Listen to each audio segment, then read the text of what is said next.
from the other side. I cannot let it go by what you've heard me say so many times, that between July 30th and September 13th, there were 45 days. This committee could have been investigating this situation, and her privacy would have been protected. So something happened here in between on your side that the whole country, well, not the whole country should have known about it. No, not know about it. We should have investigated.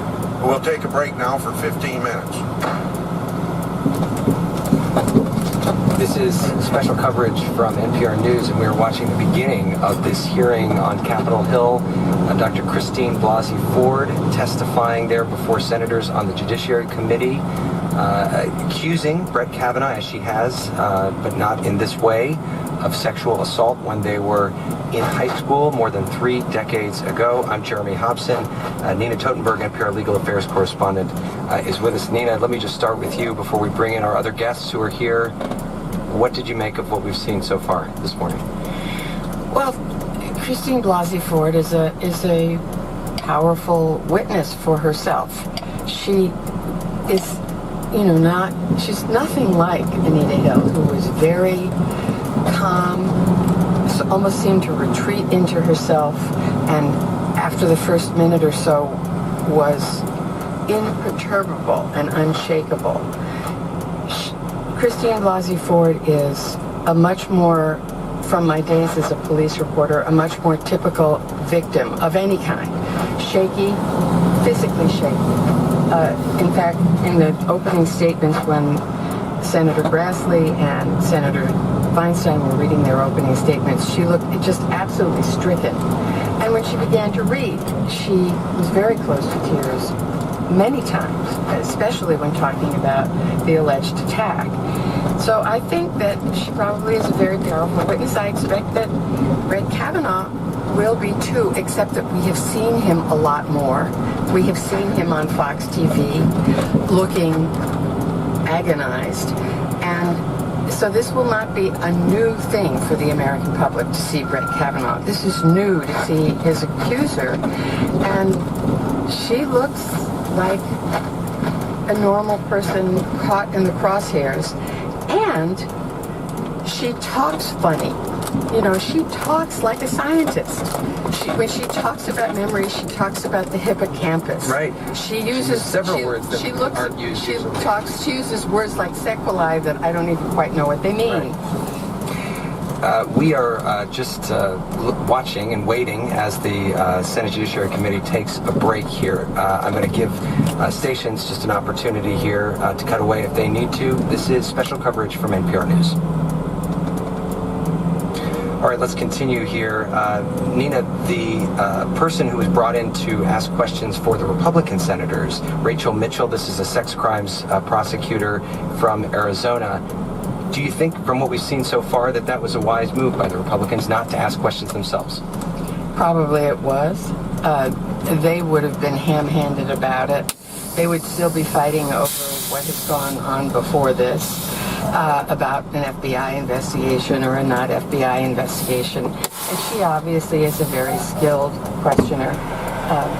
Normally you need more time than she is getting to develop a relationship and a line of inquiry with a victim, and she's probably not going to get that. She's going to get, over an hour, but that's really not much time.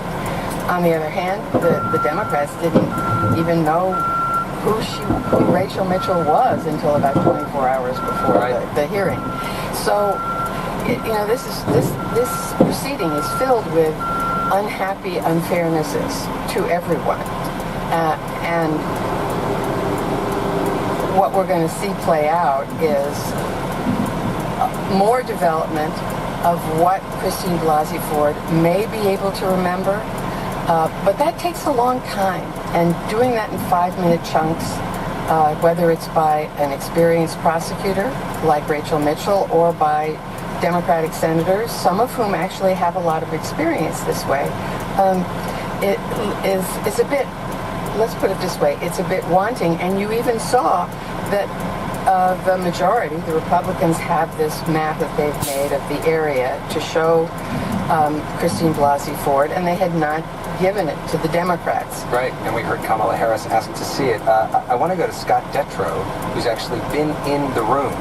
Scott, what has it been like in there so far? It certainly was tense and quiet. It's a very crowded room. It's a small room that's filled with as many people as it can fit. And it's clearly one of those moments where everyone is aware that this is a momentous event. I was struck by a few things. One, before the testimony began, all the Democrats were up and talking to themselves. Notably, several of the women on the committee were talking to each other. Senator Feinstein, Senator Harris, Senator Klobuchar. All the Republicans were seated at their seats, looking straight ahead in kind of a grim, serious way. And the thing that struck me from during the testimony itself, I think, as you've been talking about, it's certainly awkward going back and forth between Mitchell going through a very long line of questions and then Democratic senators coming in for their limited questions.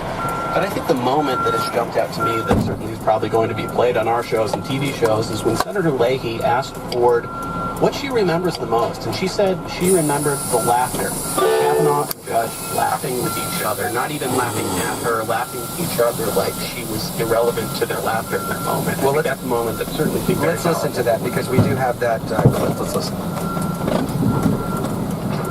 Oh, maybe we don't have Pat Leahy. Oh, here we go. We're here to decide whether to evaluate this nominee to the most prestigious court in our country. It's about the integrity.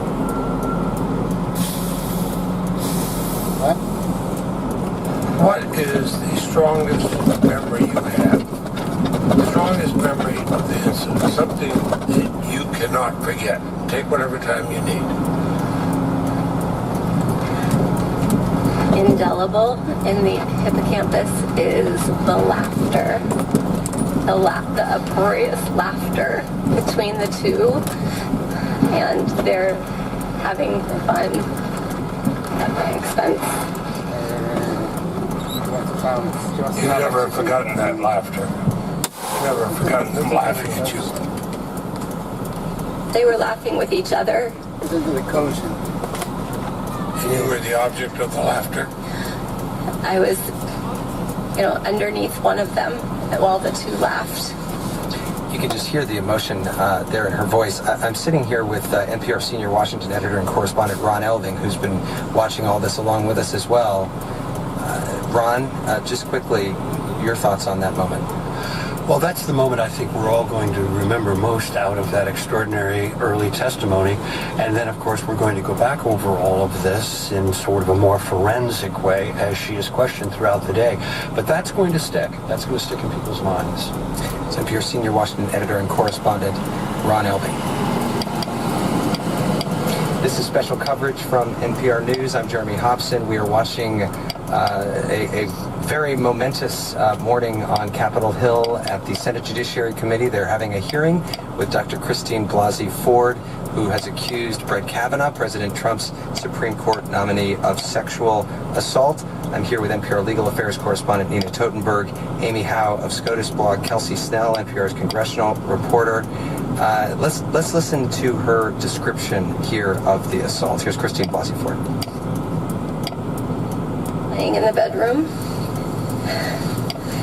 It was turned up louder by either Brett or Mark once we were in the room. I was pushed onto the bed, and Brett got on top of me. He began running his hands over my body and grinding into me. I yelled, hoping that someone downstairs might hear me, and I tried to get away from him, but his weight was heavy. Brett groped me and tried to take. He had a hard time because he was very inebriated and because I was wearing a one-piece bathing suit underneath my clothing.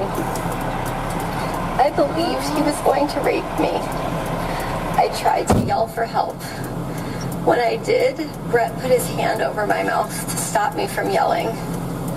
This is what terrified me the most and has had the most lasting impact on my life. It was hard for me to breathe, and I thought that Brett was accidentally going to kill me.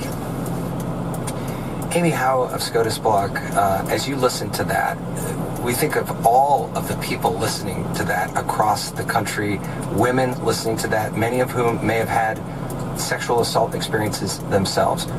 What do you hear? What is the significance of what we heard there from Dr. Blasey Ford?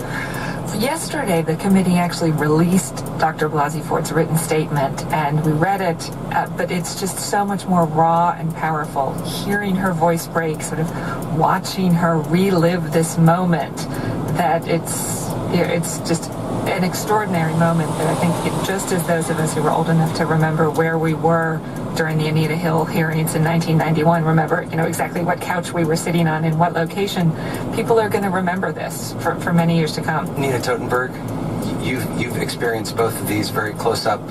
How does this compare to what happened with Anita Hill and Clarence Thomas? Well, I was in the hearing room for those hearings and just outside in the rotunda, because we were carrying the coverage live. And as I said, Anita Hill was a very different witness. She was a lawyer. She heard the questions, and when they were two-part questions, she would say something like, that's a two-part question, so let me answer the first part. Or if somebody said, well, you just said, she would correct them and say, no, I did not say that. This witness is a scientist, not a lawyer, and she's scared. At least she appears to be scared. She's sometimes shaking sort of like a leaf. There are moments, flashes, where she smiles at something completely unrelated, like when she asks for caffeine. And you see that sunny California girl that we've all seen in the photographs. And then she completely retreats into this persona of somebody who's not in her element at all. I was told by somebody in the Ford camp that she asked last night how this was going to go. How would the timing go? Would would they alternate on the questions? She understood there were 5-minute intervals, but she didn't really know. This is, for a person who grew up in Washington, she's much more the scientist who lives in California and has really no immediate familiarity, quite apparently, with what goes on in a typical or even an atypical hearing in Washington, D.C. It must be difficult also to go back and forth between 5 minutes with the prosecutor from Arizona and then 5 minutes with the Democratic senator. Kelsey Snell, let me bring you in on this. And of course, there are a lot of politics involved in everything that we're listening to. Yeah, and I've been getting notes as we've been sitting here watching this from Republicans and from Democrats just kind of giving their thoughts about this. And the general feeling is that Democrats are using their 5 minutes to make encapsulated points and are kind of taking turns developing a greater narrative for themselves. They're doing a lot less questioning than I would have thought. And that they're watching Mitchell slowly work through something, and they don't know if she's ever going to get to a point where she has some big bombshell or does something that really makes Ford admit something that is different from what she said before. But so far that hasn't happened, and there are plenty of people who are, I'm getting notes saying, that Ford is a sympathetic person. Ford is somebody who is very difficult to watch because, as Nina has discussed, she seems very emotional. And vulnerable. Yes. And there's a question of whether or not this will achieve what Republicans want to do, which is to undermine the idea that this is a credible accusation. I mean, there are some Republicans who have said, all Republicans, I should say, have said that they want to hear what she has to say. But ultimately, their goal is to make sure that Kavanaugh is confirmed. And it's not clear that this will help sway the minds of people who are undecided. Well, one of the things that they have tried to do, Republicans have tried to do, is to make the argument that perhaps she confused Brett Kavanaugh with somebody else. And we saw at least a couple of Democratic senators ask her directly, are you sure it was Brett Kavanaugh? And she said, I am 100% certain that it was Kavanaugh that assaulted me. Several times. Yeah. That's a nice brief quotation, which can be used on television chyrons or the little runner that's underneath the screen when you're watching television. And that's going to be repeated as well as the very emotional moment in which she referred to the uproarious laughter of her attacker. There are a couple of senators that we're going to hear from today who some think are going to run for president. Cory Booker is on the Democratic side, Kamala Harris. These people, this is a national audience that they're going to be in front of. Well, they still only have 5 minutes to do their grandstanding, if they're going to grandstand. Now, it has struck me that that Kamala Harris actually is a pretty skilled questioner when she wants to be. The purpose of the Democrats, in addition to sort of laying out their narrative for this, I think, basically is to give the witness a breather so that she is not sort of on point in total clench mode for the whole brief, so that she has a moment. It's sort of like, imagine in a typical case, whether it's your lawyer or the other guy's lawyer. When it's your lawyer, you're not really scared. You can relax a little bit, and I think that's part of the strategy of the Democrats, is to give her a breather. Just want to listen to another piece of tape here. This is Rachel Mitchell, who is the prosecutor from Arizona, who's been asking questions for the Republicans. You said that the music was solely coming from that room. Is that correct? Correct. And it was turned on once the three of you were inside that room. Is that correct? Yes. Okay. At some point, do you recall it being turned down? I don't remember if it was turned down once I was leaving the house. I don't remember. Okay. Likely, since I could hear them walking down the stairs very clearly from the bathroom. Okay. And the bathroom door was closed when you heard this. Is that correct? I could hear them very clearly hitting the walls going down the stairwell. In fact, in your letter, you said that they went down the stairs and they were talking with other people in the house. Correct. Were you able to hear that conversation? Kelsey, I wonder if, even though the Republican senators aren't the ones doing the questions there, that they have to be careful about prosecuting her too much, about being too tough with Christine Blasey Ford. Yeah, and Mitchell, the prosecutor there, is taking a fairly soft tone and is being quite patient and is giving Blasey Ford lots of time to respond to things. But there are a lot of people who are responding, I've seen on Twitter and in emails, that they're saying that this feels like a trial when Mitchell is speaking, and it feels like a conversation when Democrats are speaking. That speaks to the politics there and what people are going to take away. Amy, how? As Kelsey said earlier, it seems we're not quite sure exactly where the Mitchell line of questioning is going, but so far it seems like she's just trying to poke little tiny holes in different aspects. Are you sure you remember this? Downstairs? You know, I think, you don't remember how you're going to get home, and she brought a map, and I think where this is going is that it's kind of a long distance. I live in this area from where the party supposedly occurred to Blasey Ford's home, and you don't remember how you got there, and it's not clear how effective. Rachel Mitchell, by the way, is sitting at a small desk, and she's actually still seated right now, ready for the next round of questions. There's a semicircle where all the senators are sitting. This is a smaller room, Nina, than what we usually see these hearings in, right? Yes, this is the official Senate Judiciary Committee hearing room. And to give you an idea of how small it is, when they had the vote, when the vote was scheduled last week, which they postponed after a long debate, I was in the hearing room. Nobody really did expect the vote to happen that day. And it was still jammed. There were exactly 6 seats reserved for the press. I did not have one of those 6. I sat in somebody else's seat and refused to move. And I don't know quite how it's laid out today, because it's a different, for a vote, they arrange it differently. Yeah, Kelsey? Yeah, so the room is set up right now. There are no members of the public.